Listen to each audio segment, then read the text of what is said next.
बच्चे को खिला रही थी लड़की हमारी, अकेली थी घर पे? अकेली थी। वो पीछे से घुस आए थे, पीछे से आगे एक लड़का ने उसका गला दबाया है, उसमें लाते पाते में मारी है और वो बच्चा को फेंक के मारा उसने, छोटे बच्चे को आटे के फेंक के मारा उसने। इसने एक हमारा नाती था बड़ा, वो भाग के गया था कि मेरी बहन के साथ ये क्या कर रहा है, तो भाग के गया है वो।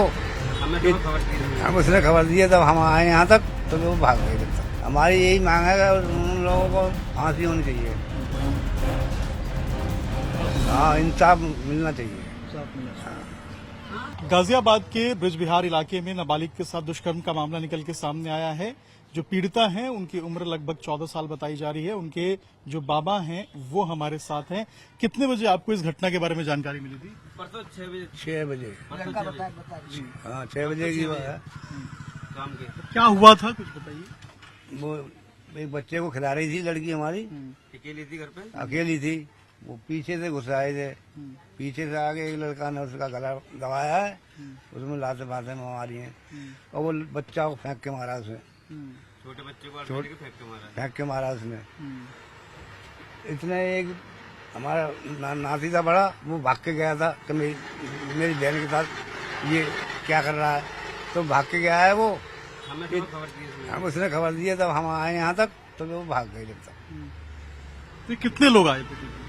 4 लोग थे। वो अंदर तो एक ही आया था, अंदर एक ही आया था और खड़े रहे बाहर गेट पे। उसी ने मारपीट उसी ने करी है, एक लड़के ने। क्या नाम था उसका जो आया था? उसका नाम निहान बोलते हैं क्या हमारे जगह में, नहीं हो रहा। तो हमें तो पता नहीं, वो तो नहीं है जेल में। क्या काम करता है ये? कबाड़े का काम करता है, बड़ा पड़ोस में तो रहता था कबाड़ी में। तो क्या पहले भी ये इस तरफ आता था, आप लोगों से बात करता था? नहीं कोई बात कोई नहीं। वो कबाड़ा कोई बात नहीं। लेता था, कबाड़ा बेचता था, कबाड़े का। कभी आप लोगों से जान पहचान या बातचीत नहीं? कुछ नहीं। नहीं हमारी कोई वो नहीं होती उनसे। तो आप लोग क्या काम करते हैं? लड़की के पिता क्या करते हैं? यही टिड्डी चलाते हैं, यही चलाते टिड्डी। हाँ, अब आप लोग क्या मांग करेंगे? हमारी यही मांग है कि उन लोगों को फांसी होनी चाहिए, हाँ इंसाफ मिलना चाहिए। तो ये पीड़िता के दादाजी हैं, जिनका साफ तौर पे कहना है कि इंसाफ मिलना चाहिए। जो आरोपी हैं उनको कड़ी से कड़ी सजा मिलनी चाहिए। और कल जिस तरीके से जो वाकया देखने को मिला था ब्रिज बिहार इलाके में, उसके बाद से ही सुरक्षा व्यवस्था इलाके में मुस्तैद कर दी गई है, तैनात कर दी गई। पीएससी के जवानों को लगाया गया है ताकि कानून व्यवस्था यहाँ पे ना बिगड़े। यहाँ से महज कुछ ही मीटर की दूरी पे वो कबाड़ की दुकान भी है, जहाँ पर फैजान जो कि आरोपी है इस पूरे मामले का, वो रहता था। वहां उसकी कबाड़ी की दुकान थी, वहां पे आगजनी भी की गई थी कल। और उसके बाद अब पुलिस का कहना है कि वो जांच कर रहे हैं। अगर किन्हीं और लोगों की संलिप्तता इस पूरे मामले में निकल के सामने आएगी तो उनके ऊपर भी कार्रवाई की जाएगी। देखना होगा कि क्या कुछ निकल के सामने आता है और इस पूरे मामले में क्या कार्रवाई होती है। गाजियाबाद के ब्रिज बिहार इलाके से एक रेप की तहरीर मिलती है, जहां पर जो परिजन हैं वो आरोप लगाते हैं पीड़िता की, जो कि नाबालिग बताई जा रही है, कि उनकी बच्ची के साथ ब्रिज बिहार इलाके के ही रहने वाले कबाड़ का काम करने वाले फैजान नाम के एक शख्स ने रेप किया और उसके बाद उसके साथ मारपीट भी की। इसके अलावा आरोप ये भी है कि फैजान के साथ उसके कुछ और लोग भी मिले हुए थे जो इस पूरे वाकये में शामिल थे। इसके बाद जब वो तहरीर लेकर लिंक रोड थाने पहुंचते हैं, ये पूरा का पूरा इस चौकी के अंदर ये इलाका लगता है, पुलिस चौकी सूर्यनगर है, ये लिंक रोड थाने के अंदर लगता है, ये गाजियाबाद कमिश्नरेट का।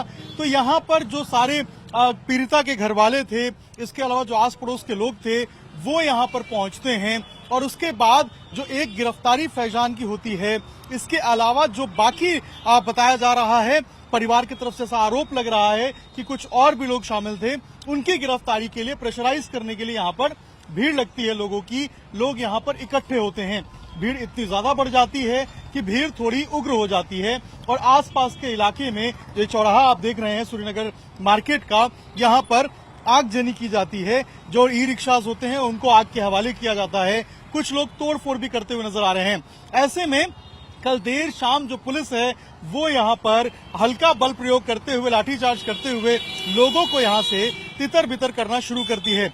अब तक इस पूरे मामले में एक गिरफ्तारी हुई है जो कि फैजान नाम के शख्स की हुई है, जो पीड़िता के घर के बगल में रहता है और कबाड़ का काम करता है। इसके अलावा पूरे इलाके में सुरक्षा व्यवस्था के मद्देनजर अभी भी देखिए यहाँ पर यूपी पुलिस के जवान को तैनात किया गया है। इसके अलावा पीएसी के जो जवान हैं उनको भी यहाँ पर लगाया गया है ताकि किसी भी तरीके से यहाँ पर कानून व्यवस्था की जो स्थिति है वो खराब ना हो और यहाँ पर सुचारू रूप से जो ट्रैफिक है वो चलता रहे और किसी तरीके से कोई दिक्कत ना हो। जिस तरीके से ये वाकया निकल के सामने आया था उसके बाद लोग काफी आक्रोशित थे, गुस्से में थे, क्योंकि जो पीड़िता है वो नाबालिग है, उसकी उम्र महज 14 साल बताई जा रही है और जो फैजान है उसने ये बताया जा रहा है कि पहले तो पीड़िता के साथ बलात्कार किया और उसके बाद उसके साथ मार पिटाई भी की, वो भी घर में घुसकर। तो ऐसे में परिवार वाले काफी ज्यादा गुस्साए हुए थे, लोग काफी ज्यादा गुस्साए थे और यही कारण है कि कल यहाँ पर बड़ी संख्या में जो लोग पहुंचे थे उनके द्वारा एक उग्र प्रदर्शन देखने को मिला था, जहां पर कुछ गाड़ियों में, कुछ ई रिक्शाज में, कुछ ठेलों में आग लगा दी गई थी। कुछ ये भी बताया जा रहा है कि तोड़फोड़ की घटना भी यहाँ पे निकल के सामने आई थी, लेकिन पुलिस का कहना है कि वो अपनी जांच कर रहे हैं। अगर जांच में कोई और भी इसमें संलिप्त पाया जाएगा तो उसके ऊपर भी कार्रवाई की जाएगी, लेकिन ये जो प्रदर्शन है उग्र, ये बर्दाश्त नहीं किया जाएगा। यही कारण है कि कल यहाँ पे हल्का बल प्रयोग जो है वो भी देखने को मिला और यहाँ पे लाठीचार्ज भी देखने को मिला। अब देखना होगा कि जांच में क्या कुछ निकल के सामने आता है और किस तरीके से क्या कुछ और लोगों के नाम इस पूरे जांच में जुड़ते हैं। गाजियाबाद में नाबालिग से रेप का जो मामला निकल के सामने आया है उसमें एक कबाड़ी वाले का नाम निकल के जो है वो सामने आया है। फैजान नाम है। क्या हुआ? गाजियाबाद के ब्रिजविहार से नाबालिग के साथ रेप का मामला निकल के सामने आया है। उसमें जो मुख्य आरोपी है फैजान, वो इसी इलाके में रहता था और ये जो आप दुकान देख रहे हैं ये दरअसल कबाड़ी की दुकान है फैजान की, जहां पर रहकर वो अपने कबाड़ का व्यापार करता था। यहां से महज 100 मीटर की दूरी पे ही बताया जा रहा है कि पीड़िता का घर है, जहां पर परसों रात में बताया जा रहा है कि फैजान और उसके साथी वहां पहुंचे थे। हालांकि ये पीड़ित परिवार का आरोप है कि कुछ और लोग भी फैजान के साथ वहां पर मौजूद थे जो वहां आए थे, लेकिन अंदर घर में सिर्फ फैजान गया था और उसके बाद अंदर मार पिटाई की गई पीड़िता के साथ और उसके बाद पीड़िता के साथ फैजान ने बलात्कार की घटना को अंजाम दिया। अब कल जो गुस्साई भीड़ थी, जो लोग थे, उसने देखिए किस तरीके से यहाँ पर जो ई रिक्शा है, जो कबाड़ की यहाँ पे जो जितनी भी रिक्शाज लगी थी उन सब में तोड़फोड़ की, आगजनी भी की है। और देखिए यहीं पे आपको नजर आएगा किस तरीके से जो कबाड़ था उसको बिखेर दिया गया है और ये कबाड़ की दुकान थी फैजान की। और ये देखिए यहाँ पर एक गाड़ी को पलट भी दिया गया था, शीशे भी गाड़ी के तोड़ दिए गए थे और ये सब कल देर शाम की घटना है, जिसके बाद पुलिस को लाठीचार्ज करना पड़ा भीड़ को तितर बितर करने के लिए।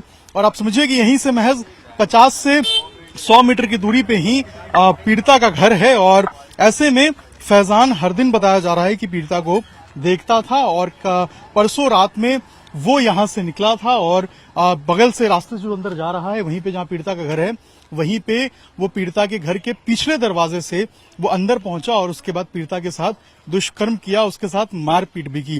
पुलिस ने फैजान को गिरफ्तार कर लिया है। इसके साथ साथ पुलिस का कहना है कि वो जांच कर रहे हैं, अगर और लोगों की संलिप्तता इसमें पाई जाएगी, भूमिका होगी, तो उनकी भी गिरफ्तारी इस पूरे मामले में तय है। देखना होगा क्या कुछ कार्रवाई होती है और इस पूरे मामले में क्या कुछ निकल के सामने आता है।